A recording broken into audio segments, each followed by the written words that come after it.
आज सना ने उसके 3 फ्रेंड्स के लिए घर पे पार्टी रखी है।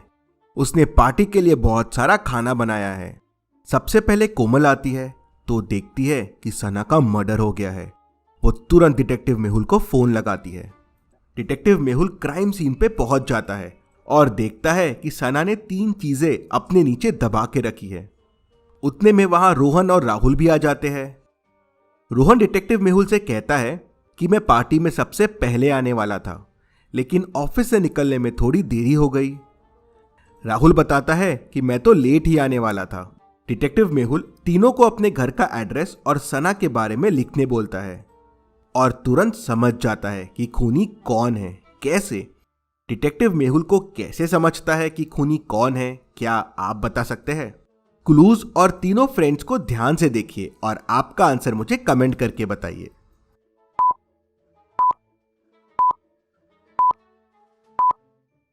चलिए इसका आंसर देखते हैं। अगर आप ध्यान से देखेंगे तो तीनों क्लूज लेफ्ट हैंडर को पॉइंट कर रहे हैं। लेफ्ट स्लीपर, लेफ्ट ग्लव्स और लेफ्ट शूज। और इन तीनों में रोहन लेफ्टी है, तो मेहुल समझ जाता है कि सना ने रोहन के लिए क्लूज छोड़े थे। चलिए अगली पहेली देखते हैं। राजगढ़ में 3 चुड़ैलों का साया था। तीनों चुड़ैल राजा से बहुत डरती थी, तो राजमहल के आसपास नहीं भटकती थी। एक बार महल में आग लग जाती है। किसी तरह राजा बच जाता है। राजा गुस्से में तीनों चुड़ैल के पास जाता है और उनसे पूछता है, मेरे महल को तबाह किसने किया?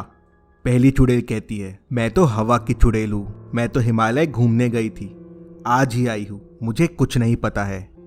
दूसरी चुड़ैल कहती है, मैं तो पानी की चुड़ैल हूँ। मैं आग कैसे लगा सकती हूँ? मैं भी घूमने गई थी, मुझे कुछ नहीं पता है। तीसरी चुड़ैल कहती है, मैं भी घूमने गई थी, आज ही आई हूँ, मुझे भी कुछ नहीं पता है। तीनों की बातें सुनने के बाद राजा समझ जाता है कि कौन सी चुड़ैल ने आग लगाया है। कैसे? क्या आप मुझे कमेंट करके बता सकते हैं?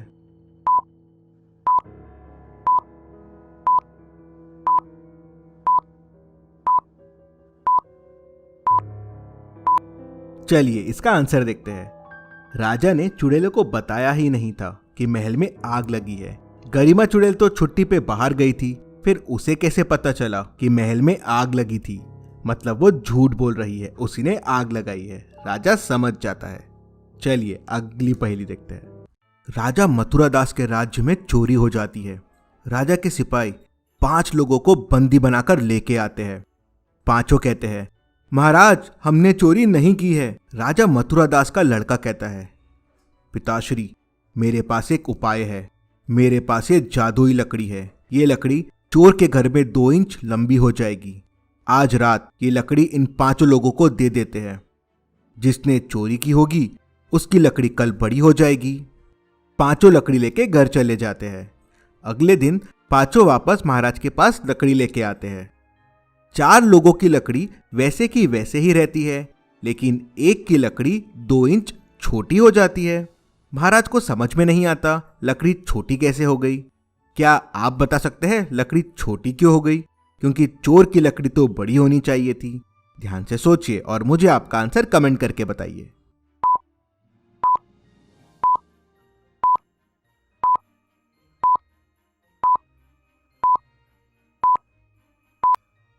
चलिए इसका आंसर देखते हैं। चोर ने सोचा लकड़ी 2 इंच बड़ी हो जाएगी, तो क्यों ना मैं इसे पहले ही 2 इंच काट लूं, जिससे लकड़ी वापस पहले जैसी हो जाएगी। वो ये नहीं समझ पाया कि ये राजा के बेटे की चतुराई थी। ये कोई जादुई लकड़ी नहीं थी। जादू चला नहीं और लकड़ी बड़ी हुई नहीं। सैनिकों ने उसे पकड़ लिया। चलिए अगली पहेली देखते हैं। आपके सामने ये डिलीशियस पिज्जा रखा हुआ है, लेकिन ये पिज्जा बॉक्स ए के अंदर जाने वाला है। अब मैं इन पिज्जा बॉक्सेस को घुमाऊंगा। आपको बताना है पिज्जा कौन से बॉक्स के अंदर रहता है। तो चलिए शुरू करते हैं।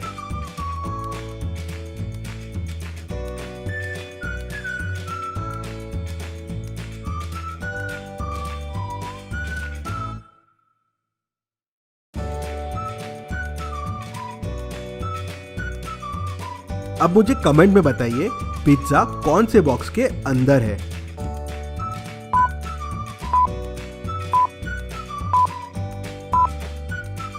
मैं आपको इसका आंसर लास्ट में बताऊंगा।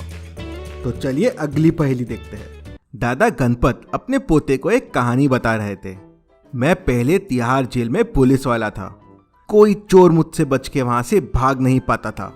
एक बार की बात है, 3 चोर काफी टाइम से भागने का प्लान कर रहे थे।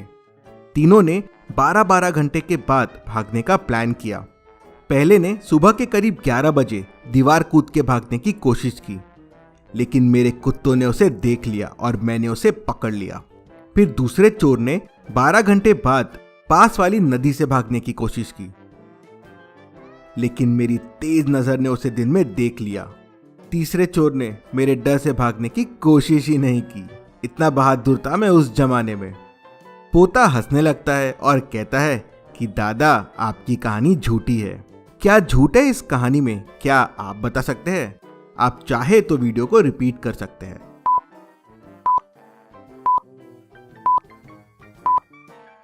चलिए इसका आंसर देखते हैं। पहला चोर सुबह 11 बजे भागा था, तो दूसरा चोर 12 घंटे बाद मतलब रात के 11 बजे भागना चाहिए, लेकिन गणपत ने कहा कि वो दिन में भागा था। ऐसा कैसे पॉसिबल है? इसलिए पोता समझ गया कि दादा झूठ बोल रहे हैं। चलिए अगली पहेली देखते हैं। चलिए बताइए, अगर 1 मीटर लंबा और 1 मीटर चौड़ा कपड़ा 10 रुपए का आता है, तो 2 मीटर लंबा और 2 मीटर चौड़ा कपड़ा कितने का आएगा? ध्यान से सोचिए और मुझे आपका आंसर कमेंट करके बताइए।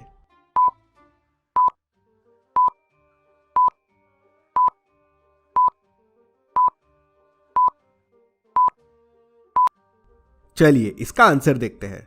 छोटे वाले कपड़े का एरिया 1 है और 10 रुपए का है। बड़े वाले कपड़े का एरिया 2 × 2 4 है। अगर 1 मीटर स्क्वायर का दाम 10 रुपए हुआ तो 4 मीटर स्क्वायर का दाम 40 रुपए हो जाएगा।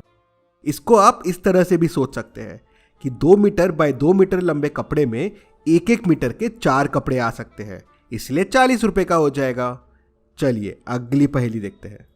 चलिए मैं अब आपसे बहुत ही इंटरेस्टिंग 5 पहेलियां पूछता हूँ। अकबर के समय आगरा में भयंकर बाढ़ आ गई थी। पूरा आगरा डूब गया था, लेकिन ताजमहल बच गया। बताओ कैसे?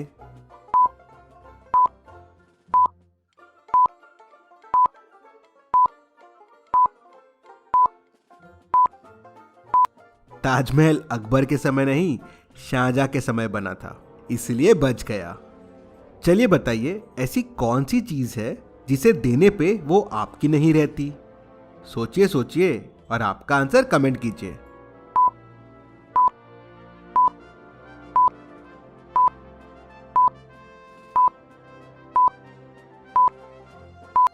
और इसका सही जवाब है सीक्रेट। अगर आपने सीक्रेट किसी को बता दिया तो वो आपका थोड़ी ना रहेगा। चलिए बताइए, ऐसी कौन सी चीज है जो बारिश में चाहे जितनी भी भीग जाए लेकिन गीली नहीं हो सकती?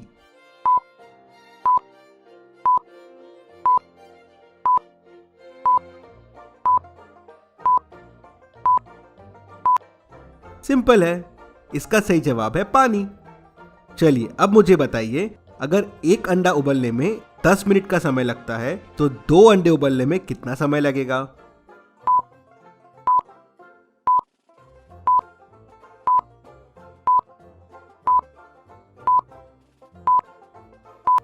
सिंपल है, 10 मिनट ही लगेगा। चलिए अब कल्पना कीजिए कि आप ऐसे कमरे में हैं जो बिल्कुल अंधेरे में है और उसमें कोई दरवाजा या खिड़की नहीं है जिससे आप बाहर आ सके। अब ऐसे कमरे से आप कैसे बाहर आएंगे?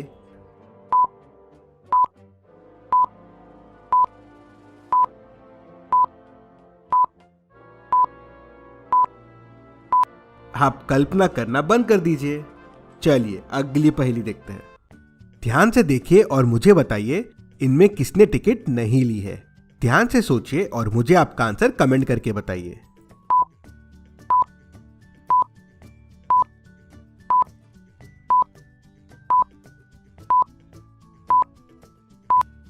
चलिए इसका आंसर देखते हैं।